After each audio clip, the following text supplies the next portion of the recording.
Think of this. Shakur Stevenson may have revealed the pattern that makes him so difficult to beat because he sees boxing differently. He studies, he processes, he adapts. It's the same philosophy that made Floyd Mayweather almost impossible to solve. But there is a bigger question. Can Shakur combine mastery with entertainment?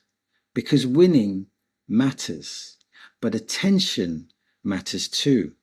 His opponents must force him into uncomfortable moments to stand a chance.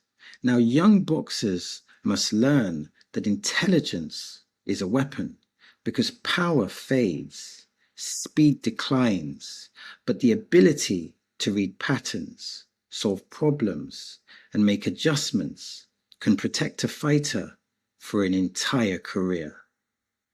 So there was so much information in this interview. I just had to give my perspective and my understanding. So considering that, let's unpack, let's ask questions, and hopefully discover some insights in the process. So Shakur Stevenson, he talked about Lomachenko avoiding him, specifically after sparring.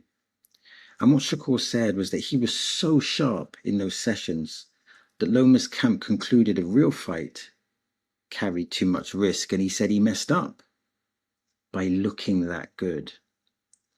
Now, of course, that's Shakur's perspective. And what would be interesting is what is Lomachenko's perspective. And Lomachenko's perspective would actually reveal a lot about his psychology.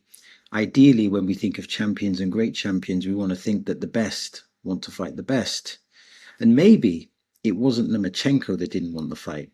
Maybe it was his team that was against the fight.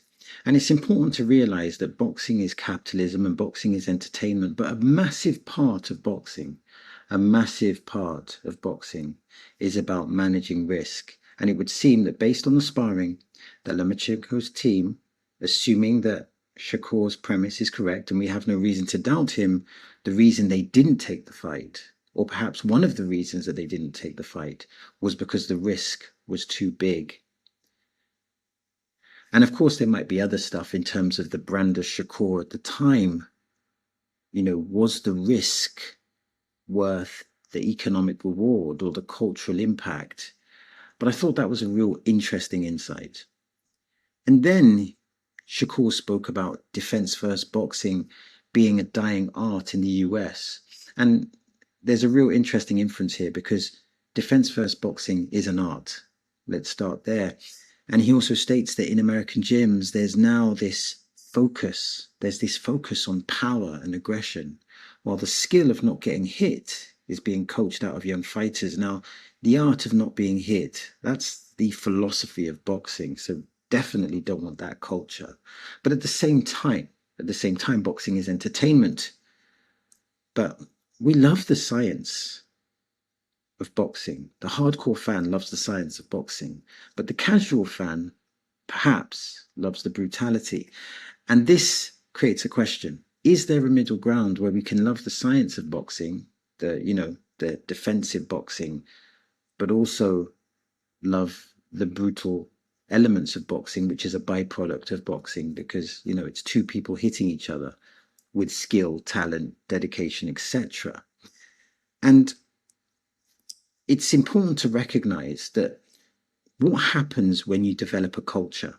What happens when you develop a culture that says no to boxing defense, but then encourages aggression? I think the byproduct of that is that you get shorter careers. So it's important to understand the impact of that culture. And then Shakur goes on to state that he would rather win ugly than lose entertaining. And this challenges the boring criticisms. His job is to win championships, not to satisfy fans who want brawls. I would argue that part of his job is to bring entertainment because boxing is entertainment. But at the same time, mastery is entertainment. Mastery is not boring. Sometimes, though, mastery is not understood. Do casual fans need to raise their boxing IQ? Well, that's a question that could be asked. But also his opponents need to make Shakur fight, or in a sense, make Shakur commit more to the pocket. You know, it's not just Shakur's job as a fighter is to honor the art of boxing, which is to hit and not get hit. But his opponents, they need to engage him in a way where he has to stay in the pocket, where at points he has to commit.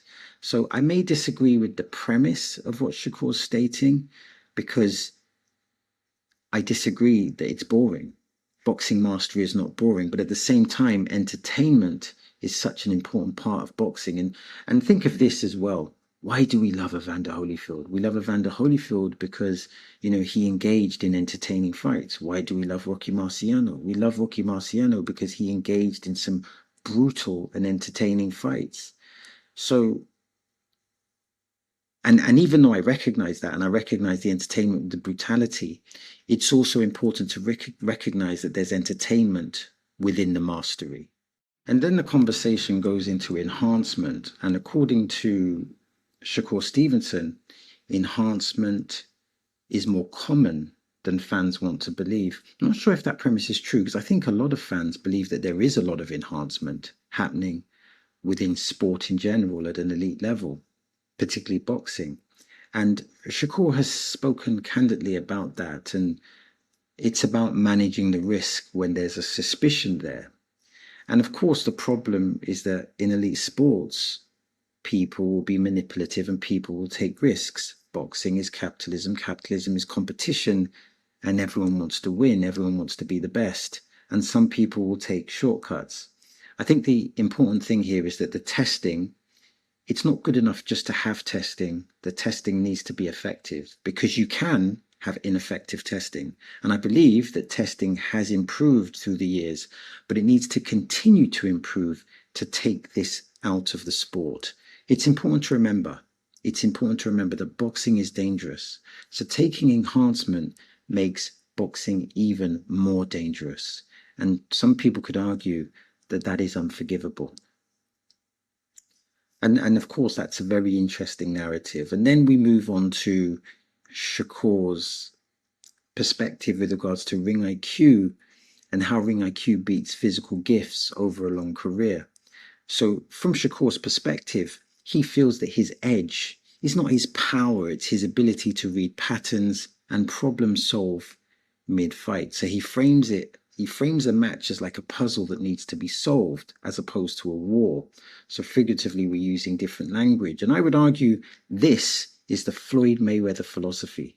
This type of boxing education, I feel, needs to be taught. And clearly it is being taught in certain boxing gyms. But, you know, based on Shakur's previous statement, it seems that people are going more towards aggression than defensive first boxing. And to me, defensive first boxing, a byproduct of being defensive, is downloading and understanding patterns and processing and adapting. So I think it's really important to preserve this part of boxing. And to me, this is the mastery of boxing. And it's such an essential art. And when you look at Floyd Mayweather, let's not forget that Floyd Mayweather is a very popular fighter.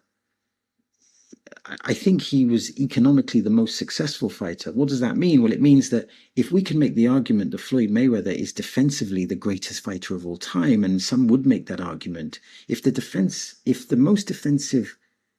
greatest defensive boxer of all time made the most money, then how can we make the logical inference that defensive boxing is boring to the public? Of course, there is some nuance to this argument. Floyd Mayweather is a great, fantastic elite boxer, but he's also an elite marketer. But the point is this: people can appreciate the art of boxing. And we've seen this within the Mayweather context. But of course, Mayweather represents the enemy, the villain that you want to see beaten. But the point is that Mayweather can have that identity as the intelligent boxer, and people will still pay to watch him fight. And I think it's important that boxing fans, that we appreciate this type of fighting. We appreciate this type of style where someone is seeing a boxing match like a puzzle that needs to be solved. And I think Usyk also adapts that same philosophy. And then Shakur talks about weight cutting is quietly wrecking boxers' performances. So I think this is really important. And when I think of weight cutting, I think of two examples. The first example is the Conor Ben Eubank fight. Now, the first fight was absolutely incredible, particularly from the British context, because for those that don't know, in Britain, the fathers, Eubank Sr. and Nigel Benn, are legendary. You know, they're boxing legends, they're boxing royalty. So to get the sons together 20, 30 years later and to engage in such a compelling, brutal contest, it was epic in every single way. The marketing was brilliant and the fight was even better. That was an amazing moment. But at the same time, that fight, due to the rehydration and due to the weight cutting, carried great risk. And hopefully that hasn't had too much of a negative effect on Chris Eubank Jr., but it definitely was a risk. And the risk was increased exponentially. So boxing in itself is a risky sport. It's a contact sport. But when you add weight cutting, it becomes even more dangerous. The next example is Kell Brook. And I believe when Kell Brook fought Errol Spence, because he went up in weight and then he dramatically went down in weight, his camp was more about getting to the weight limit as opposed to being in boxing shape. Imagine fighting Errol Spence, a great boxer who would go on to be a great champion, and your camp is focusing on making weight as opposed to being in boxing shape. And that is a recipe for disaster. So I feel that boxing needs to regulate this effectively. And this, when I say this, I'm referring to weight cutting. Weight cutting needs to be about safety. It needs to be about boxer safety as opposed to boxing politics. So finally, Shakur is a great boxer that represents the intellectual art of boxing defense. And it's important to appreciate his boxing mastery while he is operating at such an elite level. So that's the end of the video.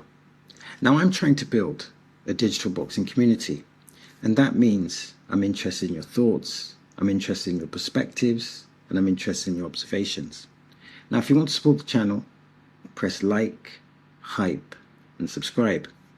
And if you want to watch more content like this, then simply click here or click here.